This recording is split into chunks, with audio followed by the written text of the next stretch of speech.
অনেকদিন পর আবার বেরিয়ে পড়েছি মহাকুম্ভে যাবার জন্য। আর দেখো ট্রেনও আমাদের চলে এসেছে। ট্রেনটা ছাড়ার কথা ছিল 10টা, কিন্তু এখন বাজে 1টা। কতটা যে লেট হলো কি বলবো। চলো তাই আগে যাওয়া যাক।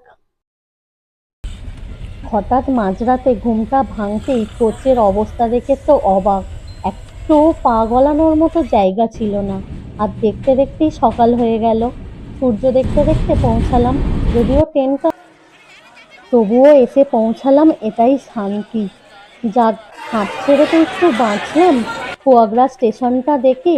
তারপরেই দেখছি চারিদিকে এত ভিড় যে ব্রিজ উঠে পার করতে আর পারলাম না। তাই একটু সাইড হয়ে দাঁড়িয়ে আগে ভাবলাম ভিড়টাকেই দেখি।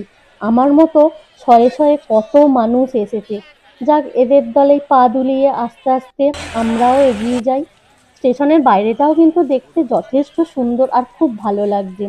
চারিদিকে কিন্তু অনেক সুন্দর ছবি আঁকা আছে। তারপরে আর হেঁটে না পেরে টোটোয় উঠে পড়লাম। দেখা যাক কতদূর যাওয়া যায়।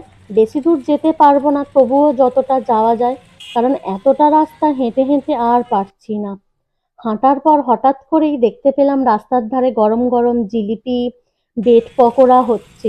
তাই ভাবলাম যে না, খেয়ে টেস্ট করি। টেস্ট কিন্তু বেশ ভালোই ছিল। গরম গরম জিলিপি দেখেও লোভ সামলাতে না পেরে তাই একটু করে গরম গরম জিলিপিও আমরা খেয়ে নিলাম। খেয়ে চলো আস্তে আস্তে আবার এগিয়ে যাই। আগেই যে বলছিলাম যে রাস্তাটা ব্লক করে দিয়েছে, সোজা দেখতে পাচ্ছ যে ছেলেগুলো হেঁটে আসছে। এই দিক দিয়ে এলে জাস্ট 2 মিনিট, কিন্তু সেটাকে এখন যে গাড়ি দাঁড়িয়ে আছে দেখতে পাচ্ছ, ওই রাস্তাটা দিয়ে অন্তত 15-20 মিনিটের বেশি হবে ঘুরিয়ে দিয়েছে।